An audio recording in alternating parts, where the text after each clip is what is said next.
Something is very wrong with WWE right now. And I don't mean wrong in the way that wrestling fans have always complained about things. I've been watching this business long enough to know the difference between fans being dramatic and fans sensing that something has genuinely shifted. This is the second one. Think about where WWE was in 2023. Cody Rhodes was finishing his story. Roman Reigns was the most dominant champion in a generation. The product felt alive. It felt urgent. You had to watch every week because something real was being built, and you didn't want to miss it.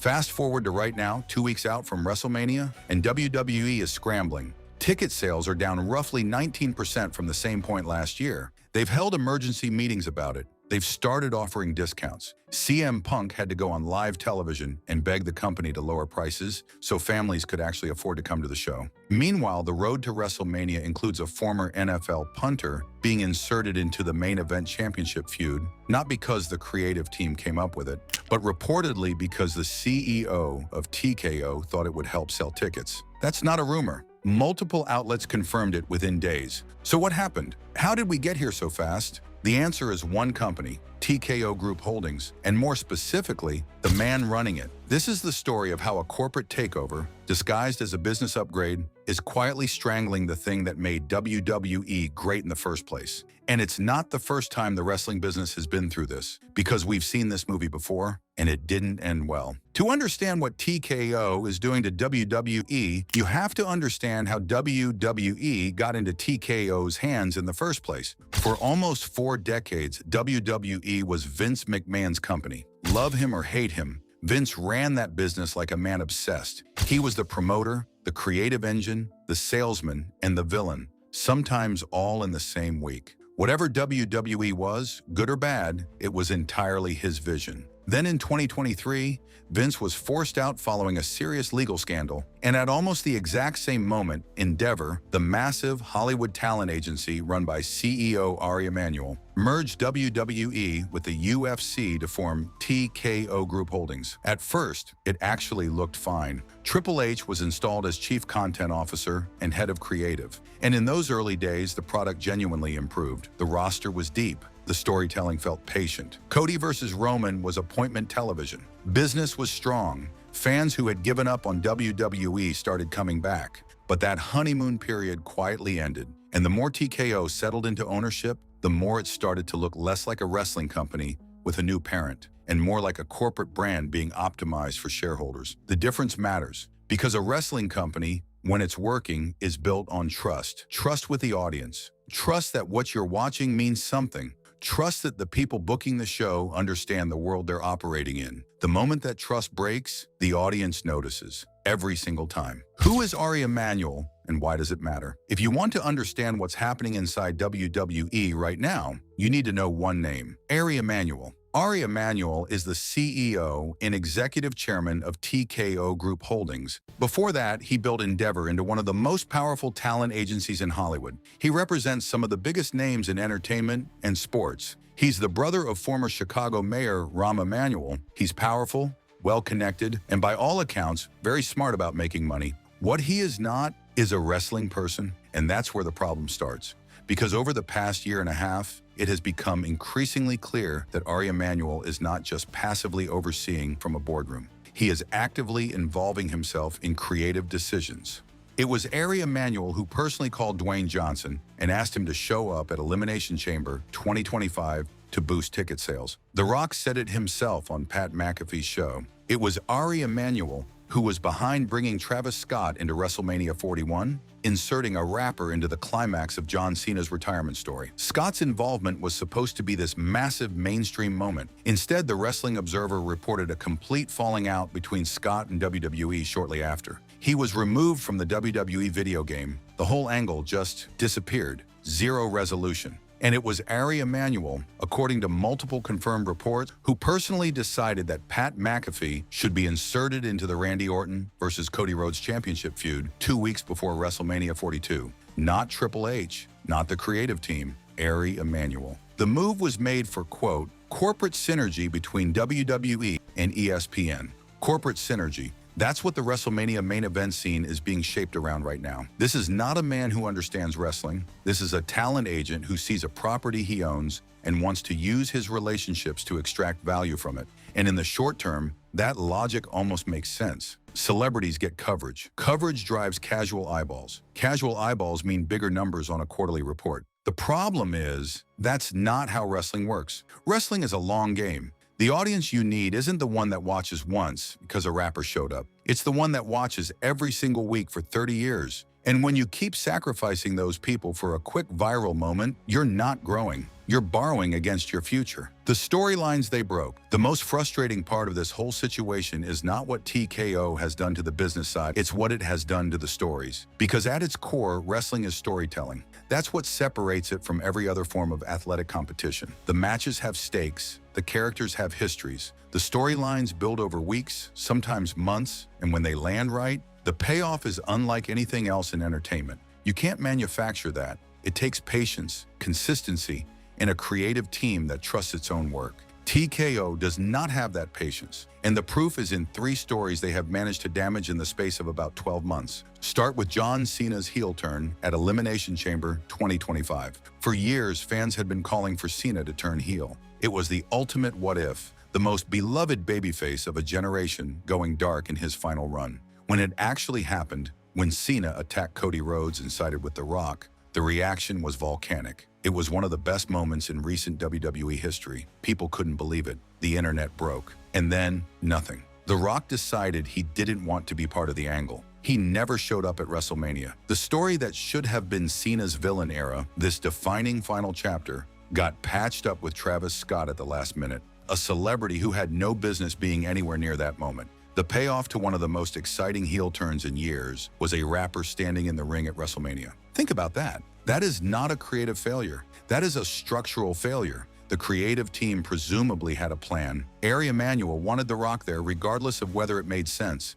The Rock eventually backed out. And instead of going back to what worked, they reached for another celebrity fix. The result was a John Cena retirement that deserved so much more than it got. Now look at Randy Orton versus Cody Rhodes heading into WrestleMania 42. On paper, this is one of the easiest stories WWE has had to tell in years. Randy Orton, the Viper, the legend killer, one of the most respected veterans in the history of this business. Cody Rhodes, the face of the company, the man who finished his story at WrestleMania 40. Defending his title against a legend. Good versus legend. Clean, simple, compelling. You don't need to add anything to that. You just need to get out of the way and let those 2 men tell the story. Instead, WWE spent weeks teasing a mystery phone call angle that fans were cautiously intrigued by. Who is Randy talking to? Could it be someone from his past? Could this add real layers to an already great feud? And then on SmackDown, it was revealed to be Pat McAfee, a sports broadcaster, an ESPN personality, a man who, with respect, has no business being in the final chapter of a WrestleMania title program. The fan reaction was immediate and brutal. CM Punk then went on Raw and delivered a promo calling Pat McAfee a stoner, a grifter, and a Logan Paul without muscles, which honestly might be the most accurate description of this entire situation I've ever heard. He wasn't being kayfabe. He was talking about Ari Emanuel on live television, in a worked promo that had clearly been sanctioned at some level. That tells you everything about how close to the surface this frustration really is. Pricing out the people who built this. Let's talk about the ticket prices, because this isn't just fan complaining. The numbers are real, and they tell a serious story. WrestleMania 42 is at Allegiant Stadium in Las Vegas, the same venue that hosted WrestleMania 41 last year, and at this same point in the build last year, WWE had distributed over 48,000 tickets for Night 1 and over 51,000 for Night 2. This year at the same point, 39,000 for Night 1 and 41,000 for Night 2. That is roughly 19% behind where they were 12 months ago. According to WrestleTix and confirmed by the Wrestling Observer, that is about 10,000 fewer tickets per night. And why? Well, nosebleed seats for WrestleMania are currently going for around $285, including fees. That sounds manageable until you realize the lower bowl, before CM Punk's promo apparently shamed WWE into dropping them slightly, was sitting above $2,000 per ticket. Floor seats? Exponentially more than that. WWE held internal emergency meetings about it. They rolled out discount promotions. They announced John Cena as a host. Rumor around this town is WrestleMania needs a host. Specifically to try and generate a ticket sales bump. The bump came and then slowed again. This is not a mystery. Ticket prices under TKO have reportedly doubled compared to a few years ago. That is not a small shift. That is a complete redefinition of who can attend a WWE show. And here's something that gets overlooked in all the revenue talk. Vince McMahon, say what you want about the man, understood something fundamental about professional wrestling. He wanted families in those seats. He wanted the 8-year-old kid sitting next to his dad watching his first WrestleMania. He wanted the teenager saving up for months to get floor seats for a Raw in their city. Those people are not just ticket buyers. They are the next generation of the audience. They are the ones who become lifelong fans. They are the ones who buy the merch, watch every week, subscribe to the streaming service, and bring their own kids 20 years later. You cannot price those people out of the building and then wonder why your audience isn't replenishing itself. A $45,000 ringside seat at WrestleMania is not a wrestling product. That is a corporate hospitality event that happens to have wrestling in it. And when the people filling those seats are business partners and celebrity guests rather than lifelong fans, the energy in the arena changes. The show feels different. The wrestlers feel it. The cameras pick it up. The audience watching at home feels it too. TKO is optimizing for short-term revenue. And in doing so, they are slowly hollowing out the thing that generates the revenue in the first place. We have seen this movie before. Here's the part of this story that should scare every wrestling fan, because none of this is new. We have seen a version of every single one of these mistakes before, and the last company that made all of them doesn't exist anymore. In the mid-1990s, World Championship Wrestling was the hottest wrestling company on the planet. They had the NWO, arguably the greatest wrestling angle ever created. They had the deepest roster in the business. They had Ted Turner's money behind them. And while Vince McMahon's WWF was reportedly close to bankruptcy, WCW was beating them in the ratings for 83 consecutive weeks. 83 weeks. They were untouchable. And then within 3 years, they were gone. Sold to WWE for just $4.2 million. A company worth hundreds of millions, gone. How does that happen? The honest answer is the same way it always happens. Slowly, then all at once. The first thing WCW did wrong was celebrities. They became obsessed with mainstream crossover, and on paper, the logic made sense. Wrestling was hot. Everyone wanted a piece of it. So WCW opened the door to anyone with a famous face. Dennis Rodman and Karl Malone wrestling at Bash at the Beach. Master P and his No Limit Soldiers getting a full faction angle. Kiss being paid over $250,000 to appear on Nitro in one of the lowest rated segments in the show's history. And eventually, David Arquette winning the WCW World Heavyweight Championship. The celebrities didn't save WCW. They diluted it. They blurred the line between what was real, inside the fiction of wrestling, and what was just a PR exercise. And the moment that line blurs too far, the audience stops caring. Because if the championship doesn't mean anything, if anybody can just walk in and win it based on who their agent knows, then why are we watching? The second thing WCW did wrong was politics.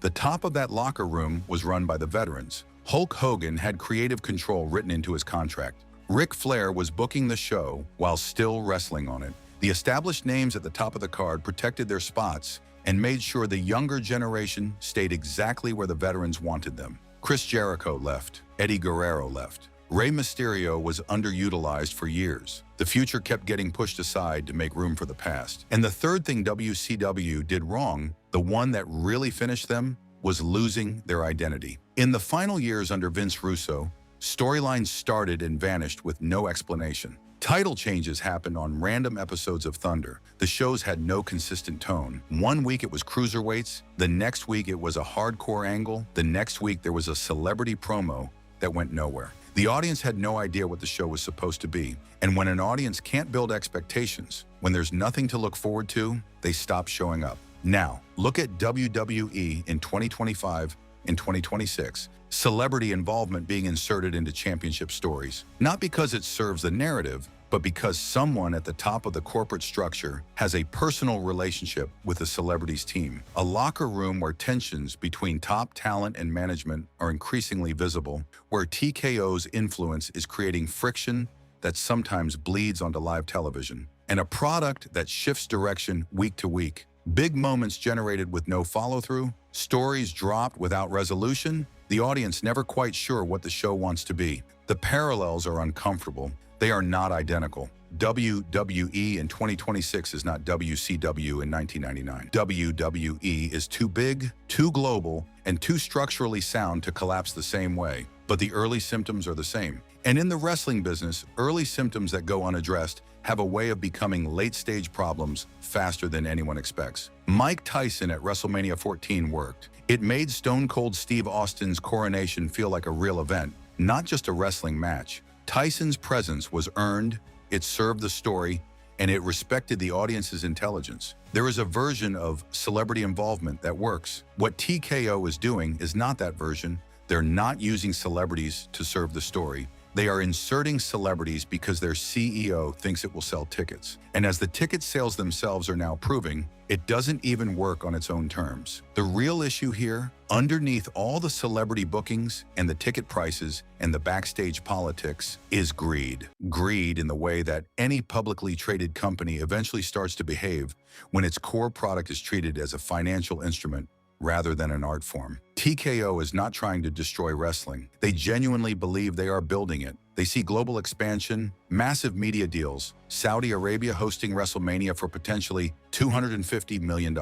They see the Netflix partnership. They see the revenue numbers. And from a pure shareholder perspective, most of those numbers look great. But the wrestling audience is not a shareholder. The hardcore fan who has been there through the good years and the bad years and has never stopped watching, that audience runs on trust. They will tolerate a lot. They've watched their favorite wrestlers get buried. They've sat through months of bad booking. They'll come back from almost anything if they believe the people running the show actually care about the product. What they cannot tolerate, what has always historically been the beginning of the end, is the feeling that the people in charge don't understand what they're selling, that the show exists not for them, but in spite of them. Right now, with 2 weeks to go until WrestleMania 42, there are wrestlers apparently cutting promos that weren't on the script to express real frustration at who is running the show. There is a CM Punk pipe bomb about ticket prices that is being applauded by a live crowd because it is saying what every person in that arena is already thinking. There are emergency meetings being held because not enough people want to pay what TKO is charging to come watch a show that keeps being shaped by decisions made for corporate synergy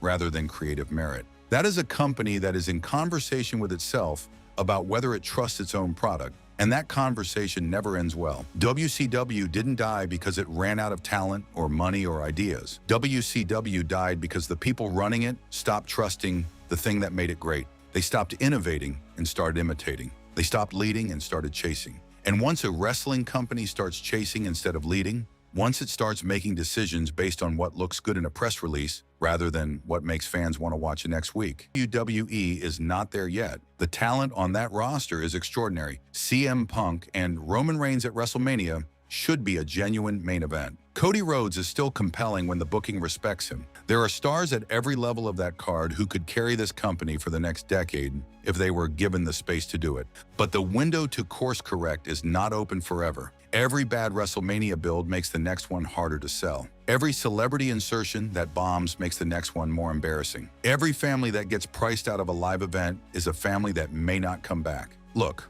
I want WWE to be great. I think most of you watching this do too. That's why this conversation matters. Not because we enjoy watching something we love struggle, but because wrestling at its best is unlike anything else in the world. And it deserves better than being treated like a content library to be monetized. The question for TKO going forward is a simple one. Are you here to build something that lasts, or are you here to extract value from something that was already built? Because those are two completely different businesses, and only one of them has a future. Triple H knows this game. He lived through the Attitude Era. He was in that locker room when wrestling was the most important thing in popular culture. He understands, at his core, what makes this work. The question is whether TKO gives him enough room to actually do it, or whether Ari Emanuel's next phone call to a celebrity client ends up being the creative direction of this year's WrestleMania season. Drop your thoughts in the comments. I want to know, do you think TKO can be reined in, or is this the beginning of a much longer decline? Let me know. If you got something out of this, hit the like button and subscribe. We put out WWE deep dives and history videos every week. And check out the video linked here if you want to go even deeper on how you destroyed itself from the inside. I'll see you in the next one.